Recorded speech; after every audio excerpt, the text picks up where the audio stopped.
Kia ora koutou katoa. Ko Jennie Ekigbo tōku ingoa. I haven't properly practiced my pepeha, so I won't stumble over it right now, but thank you everyone for listening to my talk today. And again, I would also like to echo my thanks and appreciation to Dr. Susan Maiva and the Fairfield Trust, and the wonderful speakers and exhibitors who've been here over the weekend and all the participants. It's actually quite an honour to stand here and just share a few thoughts. A disclaimer, I'm not a fair trade expert, so I'm not going to speak as if I am one, but I do have a background in international development. I work for Habitat for Humanity, which is partially social services, but also partially development as well. And I've had over 8 years experience working in volunteering and development agencies. And then also, I am Nigerian, born in the UK and raised in New Zealand. So whilst I whakapapa back to the majority world, I also have family there as well. So when things go on in the majority world, it's very, very close to my heart as well. I'm just picking up on this incredible prayer for discomfort on the back of the program. And my talk today is going to add to that, or maybe answer that prayer. And so I just want to encourage everyone with the incredible work that you're doing here, be it consuming ethically, producing ethically, standing up on behalf of those who don't often get a chance to speak the loudest. I'm encouraging you to continue to seek for ways to do better. And so the top section of the prayer is that we should be uncomfortable with easy answers and half-truths. So my hope is that my talk today, where I share a few of my perspectives, will add to that we will be dissatisfied and that we'll stay hungry and look for ways to do better. So I have shared a little bit about me. I work for Habitat, like I've said. I'm from Nigeria originally. My parents originally born and raised in Nigeria. I was born in the UK, raised in New Zealand, so I have an interesting perspective of straddling multicultural words, but like I said, and now my in-laws are also from Nigeria as well. So like I said, the majority world is very, very close to my heart. And another disclaimer I should add is, you know, as someone who was not raised or have a living experience in the majority world, I'm not going to presume to speak on behalf of the majority world because that would be disingenuous, but I will just share a few thoughts and perspectives. So, for those of us who work, make sure I press the right button. Okay, so those of us who work in the development sector are aware of how power and privilege can influence the outcomes of our development work and influence how we treat those who we serve. And so my suggestion is also that it also has the same effect in the fair trade sector. And I think the presentation that we heard before from Dr. Robbie was incredible because it kind of segues in with issues of power and privilege. So if you studied development, you work in development, you probably heard about, you know, the origins of development came around after World War II with the creation of the Bretton Woods system and the UN system. But some of us also know that that's also half the story. What if I told you that the lines between the end of the colonial empire and the start of international development at earnest are actually so much more blurry? So you see, as nations gained their independence from the British Empire, the former colonial workers, as they lost their jobs and were returning back to the UK, were picked up by universities as international development experts. So think about that for a second. Just think about that for a second. They're the ones who had authority and expertise on developing countries. Now, bear in mind, towards the end of the British Empire, in order to justify its continued existence, it put out narratives of mutual benefit. You know, if everyone prospers, we all prosper together. But just let that sink in for a little bit. Think about the people who worked in the empire. Hard-working, well-meaning, multilingual, long-term cross-cultural experience. So perfect for international development, right? But then also think about the fascinating views that they would have had about the majority world. You know, these brown-skinned savages. Just think about that. And then just think about how that also could have shaped early development thought and practice. And if it's uncomfortable, it should be uncomfortable. And before we move on, I invite you to think about how today that still shapes how we view development and how we view fair trade. What sorts of images do we normalize? This is, I don't know if anyone has seen this, but this is an image from the Empire Marketing Board in the 1920s, East African Transport New Style. Just think about how perhaps maybe some of that still filters into today. Who do we automatically expect to be the experts when we think about fair trade or development? Who do we automatically expect to be the people in need of help? And how do we describe people in the majority world? Now, if we think about the global trading system, and you've got comparisons between developed economies and underdeveloped economies. Developed economies like the G7, the G8, or I don't know, is it up to G22 or something like that? But they're tech-heavy, capital-intensive, and they specialize in providing services. Whereas underdeveloped economies, on the other hand, specialize in primary production, a lot more agriculture, labor-intensive. And so as a result of this, the developed economies, their exports attract a higher price on the market, whereas the underdeveloped economies, the exports attract a lower price. So if communities, countries in the underdeveloped economies want to become more developed, they just need to focus on producing more high-tech goods. But what is the root cause of this huge disjunct anyway? Like, why is the global system like this in the first place? Now, we know that the answer today is complex. Ongoing political instability, fragile states, bad governance, and things like that. Wars and things like that. But the colonial past still has a part to play. And, I mean, yeah, nations should move on from that, right? But I'm arguing that just like the international development sector has been shaped by its colonial past, so too has the global trading system. And so it's not as simple as individual colonized ex-colonies moving on from their past. Have you ever wondered why coffee, tea, sugar, cotton, and other commodities have been affordable for the working class in the developed economies for so long? A significant reason for this is because of over 2 centuries of exploitation and slave labor in the majority world by colonial governments. So the point I'm driving at is it's really easy to think about the multinational companies of today being the bad guys, but it didn't fall from the sky. It has its roots in the colonial past. It has its roots in government. I'll give you a small example. When oil was first discovered in Nigeria, the British government gave Royal Dutch Shell the rights to explore. They had the sole rights to explore Nigerian oil fields in the 1930s, which led to its dominance, enduring dominance today. So it wasn't just a multinational company coming out of the bushes and like going and impressing people. So I'm arguing that the global economic system has an inbuilt privilege ascribed to the West and an inbuilt marginalization ascribed to the majority world. So what are the effects of this legacy today? We're all here today because we want to do better. And my encouragement to you is that in order for us to do better, we need to be really aware and understand our past, because if we don't understand our past well, it will affect how we deal with today's inequality. I love this whakatauki here, ka mua ka muri, which is, as you can see, walking backwards into the future. We have an awareness and an understanding and an appreciation of the past so that we can do well today and tomorrow. So the colonial legacies have left us with a power imbalance between the minority world and the majority world.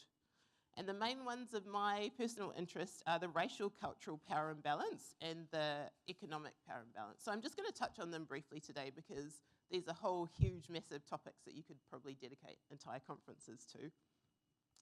But looking at the racial and cultural inequality, has anyone seen this awesome Instagram account of Saviour Barbie? Sometimes it's probably not too far off from like how some people, even myself, behave. But whether or not we want to admit it, whilst we want everyone to be treated equally, and we've had an incredible lecture about how people from the disability community are really, really not treated equally, same goes for skin colour as well, whether or not we want to admit it. And I'm not just talking about individual actions, you know, prejudicial comments, behaviour from a few bad people, the Donald Trumps. I'm also talking about systems and structures that preference Western ideals, Western ways of behaving, and even Western looks over and above everyone else. So thankfully, we've moved on from the explicit colonial thinking, well, most of us have, that the brown-skinned savages need to be civilized like the Europeans. So we've moved on.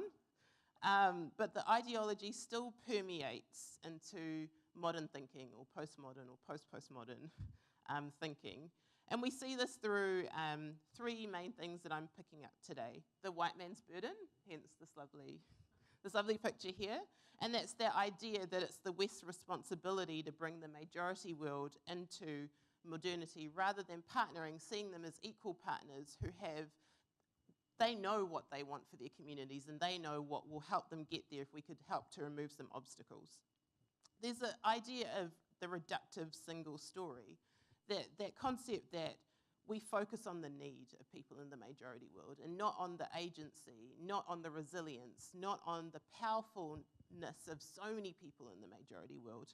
I really love this quote from Chimamanda Adichie with her speech. I think it's about 10 years ago she gave that speech now. The single story creates stereotypes, and the problem with stereotypes is not that they're untrue, but that they're incomplete. They make one story become the only story.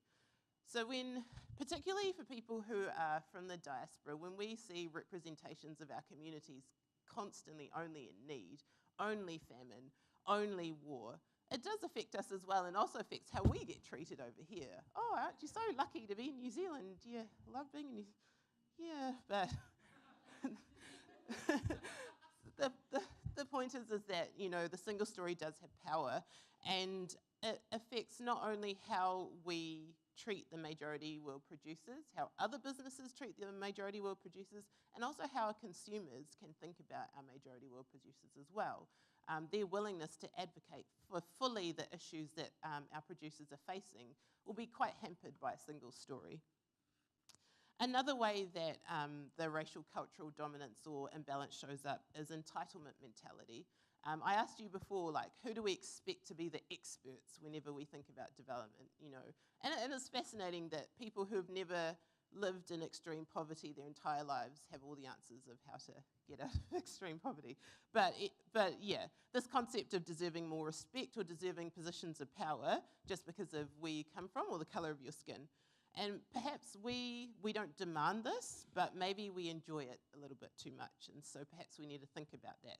Those who are in the anti-racism world call it decentering whiteness.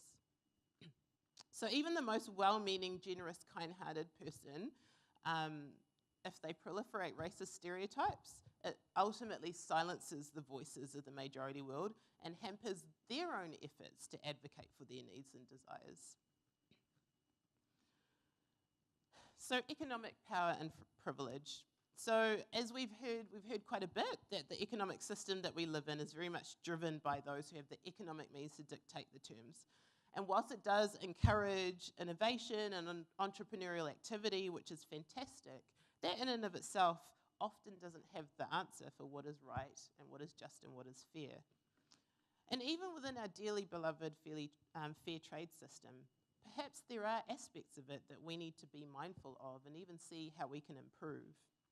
For instance, is there the possibility that there are heavy burdens being placed on producers in the majority world such that they're not even able to access the benefits that fair trade says that it's offering? Academics, particularly from the majority world, point to the fact that with the certification system of fair trade, people in the least developed countries are actually not able to access those benefits because it's too expensive. So what we find is that the economies that are probably doing fairly well are the ones who are benefiting mostly from fair trade. So it's something to think about and something to see how we can work to level the playing field a bit more.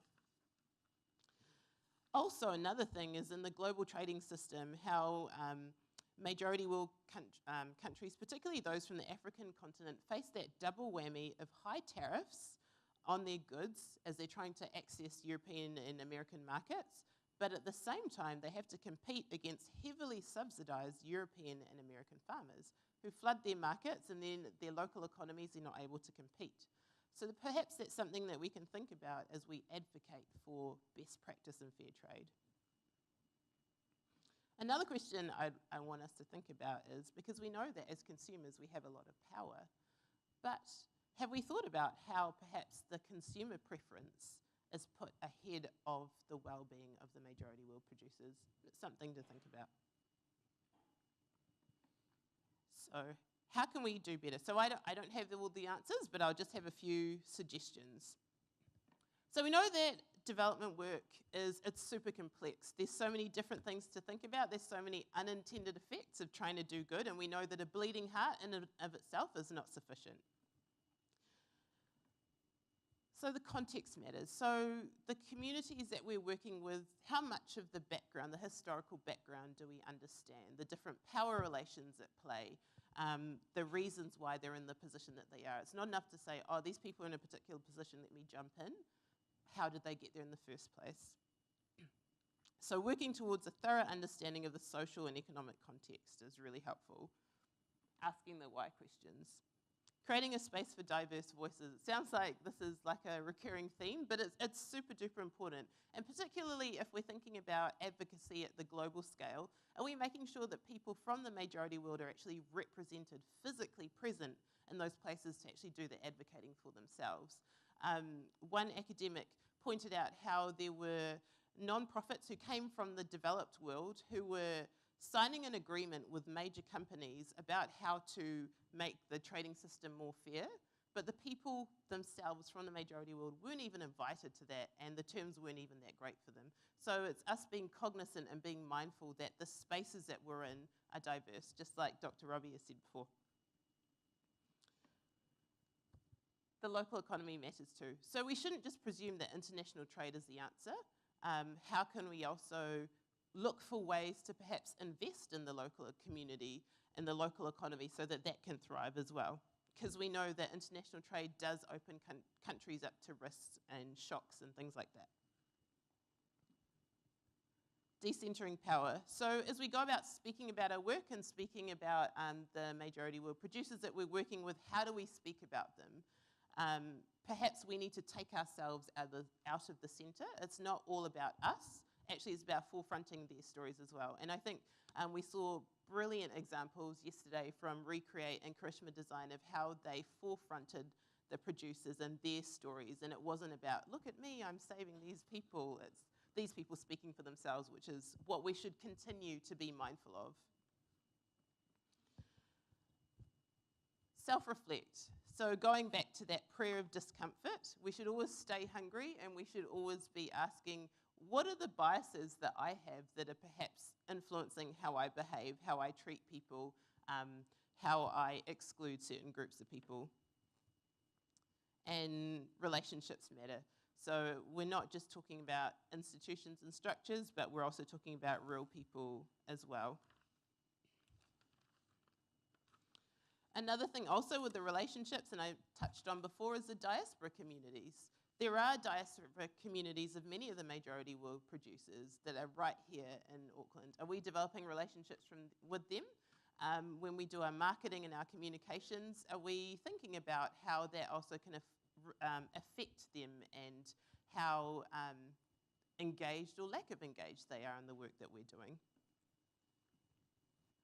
So in conclusion, I want to encourage you, you're all doing incredible work. It's really not easy. The amount of bravery and sticking your neck out and standing up against the grain is absolutely incredible.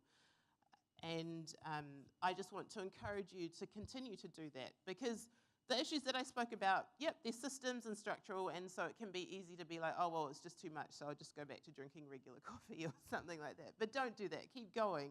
But as you're going, remember to stay hungry and remember to stay dissatisfied, because it's from this place of dissatisfaction, from this place of anger, that will actually move you to continue to do good and move you to innovate and change as well. Educate yourself. Continue to educate yourself. Know about the history. Know about the history here in New Zealand as well, because perhaps that will help you to have an even greater empathy for the majority world. And not just the issues that you see at hand, also learn about the issues behind it as well. So, thank you very much for listening.